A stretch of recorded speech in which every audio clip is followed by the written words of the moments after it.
Selamat pagi buat kita semua. Kita mengucap syukur kepada Tuhan Yesus Bapa kita. Karena pagi ini kita bangun dalam keadaan sehat dan badan kita terasa segar. Terima kasih ya Bapa untuk berkat kesehatan yang tidak bisa dibeli dengan apapun. Terpujilah namamu hari ini sampai selama-lamanya. Amin. Kita akan undang Roh Kudus. Kita akan berdoa. Bapa di sorga, terima kasih Bapa untuk kasih setiamu pada pagi ini. Engkau menyertai kami Bapa. Tadi malam, pada saat kami istirahat tidur dan pagi ini kami sudah bangun. Terima kasih Bapak untuk berkat kesehatan, untuk kehidupan ini. Bapak, terpuji namamu hari ini sampai selama-lamanya. Saat ini kami akan baca firman-Mu. Ajari kami Bapak, supaya kami mengerti, turut kehendak-Mu melakukan semuanya Bapak apa yang Engkau inginkan dan menyenangkan hati-Mu.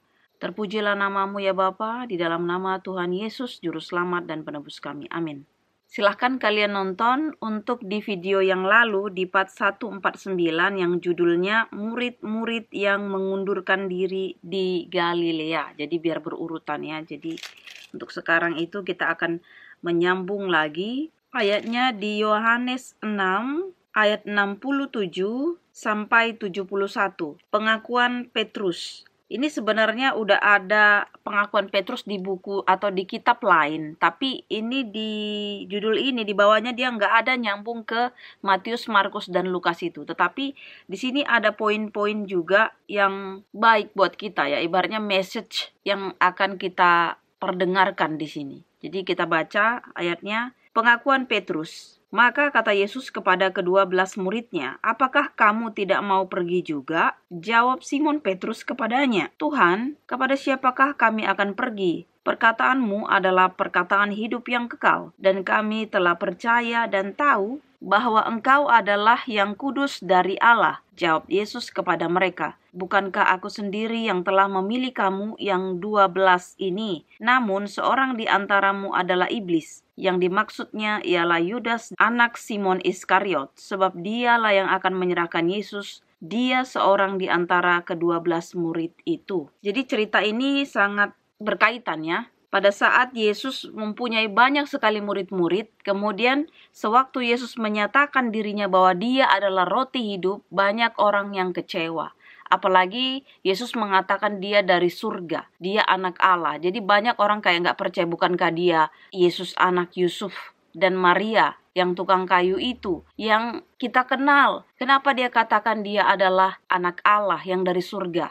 Jadi banyak orang kecewa dan mundur. Apalagi ketika itu dia katakan, engkau harus hidup di dalam aku. Aku adalah roti hidup. Jadi mereka seolah-olah kayaknya, gak mungkin lah kamu ini Yesus yang turun dari surga. Ya, jadi semuanya pada kecewa dan mengundurkan diri. Nah, pada saat sekarang, ke-12 murid Tuhan Yesus tetap berada kepada Yesus. Makanya dia bilang, apakah kamu gak pergi juga dengan orang-orang yang lain itu? Orang-orang lain itu kan juga pergi. Kenapa kamu gak pergi? Kemudian jawab Petrus di sini, aku ulang lagi ya. Dari ayat 68, jawab Simon Petrus kepadanya, Tuhan, kepada siapakah kami akan pergi? Perkataanmu adalah perkataan hidup yang kekal. Dan kami telah percaya dan tahu bahwa engkau adalah kudus dari Allah. Jadi Simon Petrus mengatakan ini, itu sebenarnya bukan dari dirinya sendiri, tapi itu dari Roh Kudus. Karena kalau di video yang lalu tentang pengakuan Petrus ini, sudah jelas dikatakan perkataan itu berasal dari Roh Kudus, dari Allah sendiri, bukan dari dirinya sendiri, dari Simon. Makanya waktu itu Tuhan Yesus bilang, perkataanmu itu adalah tepat, dan dia bilang itu berasal dari Tuhan, karena dijelaskan di situ itu bukan berasal dari dirinya sendiri, bukan dari Simon, tapi itu dari firman Tuhan. Jadi setiap dari Roh Kudus, firman Tuhan, itu pasti semua sama. Siapapun, misalnya aku yang menyampaikan, si A, si B. Karena kalau sudah Roh Kudus berbicara, itu sama pasti. Tidak ada yang menyimpang ya. Kemudian di sini dikatakan, di ayat 70, jawab Yesus kepada mereka, bukankah aku sendiri yang telah memilih kamu yang ke-12 ini? Namun seorang di antaramu adalah iblis. Yang dimaksudnya ialah Yudas, anak Simon Iskariot, sebab dialah yang akan menyerahkan Yesus. Dia seorang di antara ke-12 murid itu. Jadi di sini dikatakan, kata Yesus, aku sendiri yang telah memilih kalian 12, tapi di antara kalian ada iblis, katanya ya, adalah iblis. Namun seorang di antaramu adalah iblis. Kenapa nggak dibilangnya, namun di antara kalian itu ada satu yang jahat? Tapi dia katakan iblis. Iblis berarti menunjuk pada subjek. Makanya pilihan itu ada dua. Pilihan ada dua ya. Yesus atau Tuhan atau Bapa Allah atau si iblis ini. Jadi pilihan semua di tangan kita masing-masing. Kita mau pilih Tuhan atau kita mau pilih setan. Jadi di video yang lalu-lalu juga sudah ada dijelaskan tubuh ini sia-sia tanpa roh yang hidup. Tanpa Tuhan, tanpa Roh Kudus itu, hidup kita ini sia-sia. Simpelnya begitu. Karena percuma kita hidup kalau tidak di dalam Tuhan. Percuma kita hidup kalau tidak ada kasih Tuhan di dalam kita. Sia-sia, rugi. Jadi jangan pernah tinggalkan Tuhan. Karena hidupmu yang panjang, ya walaupun kalian mungkin panjang umur ya, mungkin kalian saat ini tidak mengalami penyakit, tapi kalau kalian tidak di dalam Tuhan, sia-sia juga. Tapi kalau bersama Tuhan, mau kita pendek umurnya, panjang umurnya, sakitkah, atau apapun itu semua, kalau kita di dalam Tuhan, ingat satu hal, kita sudah dijamin Tuhan bahwasanya kita pasti masuk ke dalam kerajaan sorga dengan pasti ada dengan sesuatu hal di belakangnya harus kita ikuti, yaitu melakukan firman Tuhan. Bukan hanya kita katakan kita terima Tuhan Yesus, tapi perlakuan kita itu iblis. Ingat satu hal lagi dibilang di sini, siapa yang melakukan perintah Tuhan, siapa yang menyenangkan hati Tuhan, itulah yang berhak masuk ke dalam kerajaan sorga. Bukan siapa yang mengatakan bahwasanya dia belajar firman Tuhan, membaca firman Tuhan, tapi kehidupannya sehari-hari jauh dari Tuhan. Jadi kalian harus benar-benar esensi firman Tuhan yang dibaca. Bukan hanya letterlek, oh ini ada komanya, titiknya, ini udah. Tapi waktu pengaplikasian sehari-hari, sedikit pun tidak ada. Jadi itu sangat bertolak belakang. Jangan sampai seperti itu. Karena itu namanya kita sudah sangat bertentangan dengan Tuhan itu sendiri. Karena sejatinya Bapa kita, Tuhan Yesus Kristus, sudah mengajarkan kita untuk cinta kasih, kedamaian, tidak ada cemburu, tidak ada mementingkan diri sendiri. Jadi ini bicara bukan masalah si Uli lagi, bukan bicara masalah aku lagi, aku untukku. Tidak ada lagi di sini.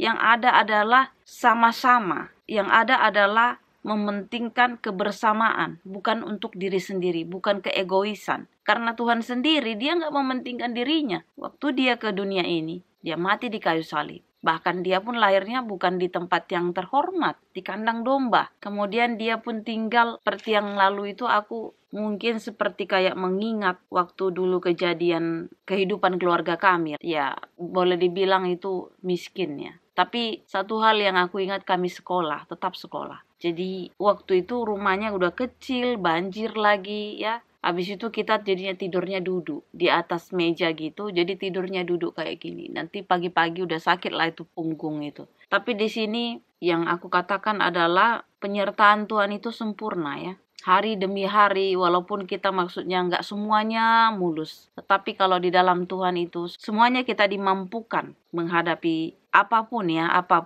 dalam keadaan apapun. Makanya, seperti aku bilang, jangan pernah tinggalkan Tuhan Yesus. Cari dia, cari perkenanannya, dan satu hal di sini aku katakan, kalaupun apapun dalam kehidupan kita ini seolah-olah ya, kita bilang lagi seolah-olah kayaknya tidak ada harapan, seolah-olah kayaknya tidak ada sesuatu hal yang mungkin kayaknya nggak ada kebanggaan, mungkin kayaknya aduh sama-sama aja atau apa, tapi kalau kau tetap pegang firman Tuhan, tetap bersama dengan dia, percaya, yakin aja. Karena satu hal sudah dibilang, dalam firman Tuhan, Rasul Paulus sudah mengatakan, hidup adalah Kristus, mati adalah keuntungan. Jadi kita mau hidup, mau mati, hanya semua kemuliaan bagi nama Tuhan. Jadi kalau mau dibilang terus kita hidup ini cuma memuliakan Tuhan aja, iya benar. Karena satu hal juga, pada saat hati kita sudah berserah dan memuliakan hanya nama Tuhan, kita tidak ada lagi di situ kepentingan diri sendiri. Ingat, Tuhan kita itu bukan Tuhan yang egois. Semuanya akan ditambahkan. Cari dahulu kerajaan Allah, maka semuanya akan ditambahkan kepadamu.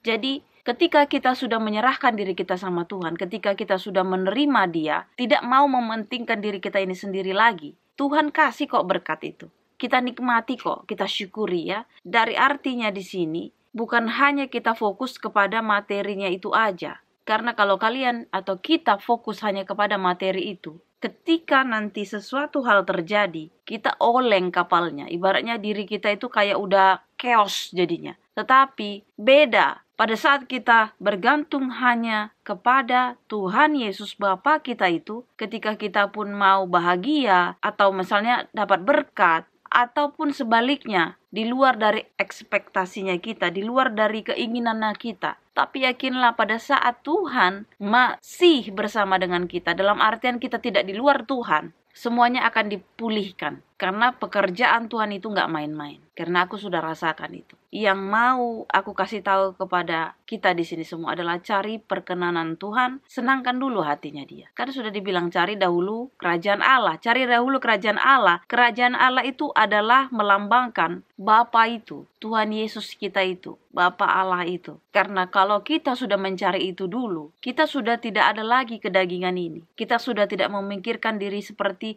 oh ini untukku, oh buat aku, oh nanti untukku, oh mungkin ini besok buat aku. Itu nggak ada lagi. Jadi yang ada hanyalah untuk kebaikan, pekerjaan Tuhan. Kita nggak mau lagi hanya untuk kita sendiri, pribadi kita, enggak. Jadi kita sudah memikirkan semuanya apapun untuk kemuliaan nama Tuhan. Jadi ibaratnya nama kita sendiri, kita nggak ada lagi. Biarlah Tuhan bertambah besar dan aku bertambah kecil. Itu sudah dikatakan Yohanes. Jadi Yohanes di sini menyediakan, memprepare, tapi jalan kebenaran itu adalah Yesus sendiri. Terbukti pada saat dia mau membaptis Tuhan Yesus, ketika itu Yesus sudah katakan, baptislah aku. Kemudian si Yohanes bilang, harusnya engkau yang membaptis aku. Karena Yohanes sudah tahu bahwasanya dia adalah Yesus anak Allah itu. Seperti dia katakan juga, membuka kasutnya aja aku nggak layak. Ya, kasut itu kayak membuka sepatu, membuka sendalnya aku nggak layak. Karena begitulah sucinya Bapa kita itu, sucinya Tuhan Yesus itu. Jadi kalau kita tidak menerima Yesus sebagai juru selamat kita, kita tidak bakalan layak, kita tidak bakalan mampu. Makanya kita harus makan dagingnya, harus minum darahnya. Seperti di video yang lalu aku sudah katakan, lambangnya itu adalah anggur. Ya, bukan alkohol, anggur itu anggur murni, kemudian sama roti tidak beragi. Itulah lambang dari daging atau tubuh Yesus dan darahnya yang tercurah. Karena di situ kita disucikan, dimurnikan. Karena kalau pada saat kita sudah menerima dia sebagai juru selamat pribadi kita, otoritas dalam kehidupan kita ini, kita berhak mendapatkan kerajaan sorga dengan diikuti di belakangnya adalah membaca firman Tuhan, melakukan kehendak-Nya, menyenangkan hatinya, melakukan kebenaran itu. Karena ingat, orang yang benar akan dibangkitkan dan bersama-sama hidup bersama dengan Tuhan Yesus. Tapi orang yang tidak melakukan kebenaran atau melakukan yang jahat, dia akan dihukum. Jadi kita sudah harus memilih. Pilihan ada di tangan kita masing-masing. Tidak ada paksaan, tidak ada apapun itu. Kita mau meresponi firman Tuhan itu. Jangan sia-siakan hidupmu, karena sekaranglah waktunya untuk bertobat, menerima dia sebagai juru selamat. Dan kita nggak tahu hidup kita sampai kapan. Yang pasti kalau kita sudah memutuskan hari ini, kita ikut Yesus, kita menjadi pengikutnya. Menjadi pengikut Yesus, ingat, bukan hanya di bibir saja, tetapi juga di dalam prakteknya, di dalam kehidupan kita sehari-hari. Itu yang paling utama. Karena syaratnya dikatakan di sini, bukan hanya kita terima Yesus sebagai juru selamat dari mulut aja, perkataan kita, tetapi hati enggak. Jadi harus sinkron mulut dan hati. Perlakuan harus sinkron. Karena ketika kita sudah sinkron semuanya, sudah pasti Tuhan mengatakan bahwa, hai hambaku yang setia, masuklah ke dalam kerajaan sorga bersama-sama dengan aku. Tapi ketika hamba yang sudah dikasihkan, yang 1 talenta itu, kalian pasti sudah nyambung apa yang maksudku. Pada saat Tuhan memberikan 1 talenta, Tuhan yang memberikan 1 talenta. Tapi pada saat dia sudah dipilih, dikasih, tak dilakukan yang baik. Malah dia menghujat Tuhan, mengatakan bahwasanya engkau adalah Tuhan yang jahat. Ketika itu Tuhan katakan dia, hai hambaku yang jahat, masuklah ke dalam neraka, di mana kegelapan gertakan gigi. Dan dia juga mengambil yang talenta 1 itu, memberikan kepada yang 5 talenta. Karena siapa yang mempunyai, kepadanya akan diberi. Tetapi kepada siapa yang tidak mempunyai, apapun daripadanya akan diambil semua. Jadi bagi kita yang ada, kita harus lipat gandakan. Kita harus bekerja di dalam Tuhan. Karena setiap apapun yang kita punya, kita juga harus memberikan kepada setiap orang yang benar-benar paling hina ini, kata Tuhan. Siapapun yang kita lakukan kepada paling yang hina ini, ya, yang ibaratnya bukan fake ya, yang paling hina, artinya orang yang memang benar-benar dia tidak bisa ngapa-ngapain lagi. Orang miskin benar-benar, bukan orang pura-pura miskin, bukan. Tetapi orang yang benar paling hina, orang yang miskin, kita lakukan untuk kemuliaan nama Tuhan. Inilah doa dan harapan kita. Kita berdoa. Terima kasih Bapa di surga, puji dan syukur anak-Mu panjatkan ya Bapa. Untuk pagi ini, Engkau berkati ya Bapa, Engkau ajarkan kami Bapa. Terima kasih Roh Kudus, penuntun di mana kami mengerti akan firman-Mu. Bapa, setiap apapun yang kami baca, biarlah ini menjadi pedoman dan kami melakukannya menyenangkan hati-Mu Bapa, sampai kedatangan-Mu yang kedua kali. Bapa di surga, sepanjang hari ini kami serahkan ke dalam tangan-Mu. Penyertaan-Mu sempurna bagi kami Bapa. Hapuskan segala dosa dan pelanggaran kami. Anak-Mu berdoa Bapa untuk orang-orang yang di luar sana yang menonton video ini. Dimanapun mereka berada Bapa, sertai mereka. Yang sedang sakit Engkau sembuhkan Bapa. Yang sedang mencari pekerjaan, Engkau berikan juga pekerjaan. Bapa, Engkau berkati mereka juga Bapa yang mengalami masalah. Engkau turut campur tangan dalam masalah mereka, menyelesaikannya Bapa, mencari jalan keluar bagi mereka. Dan berkati orang-orang yang sedang memaafkan dirinya sendiri, yang sedang memaafkan orang lain, yang juga sedang bergumul di dalam setiap apapun yang mereka ingin lakukan kebaikan. Biarlah Engkau turut campur tangan Bapa, menguatkan hati dan iman mereka. Yang sedang berduka ya Bapa, kuatkan mereka, supaya mereka tetap di jalan-Mu Tuhan. Percaya bahwasanya kuasa Tuhan sempurna bagi mereka. Terima kasih Bapa untuk kasih setia-Mu. Dosa kami yang banyak hapuskan ya Bapa. Kami berdoa di dalam nama Tuhan Yesus, Juru Selamat dan Penebus kami. Amin. Terima kasih sudah menonton video ini. Jangan lupa like, subscribe, dan di-share. Kalau punya komen silakan di komen. Tuhan Yesus memberkati. Amin.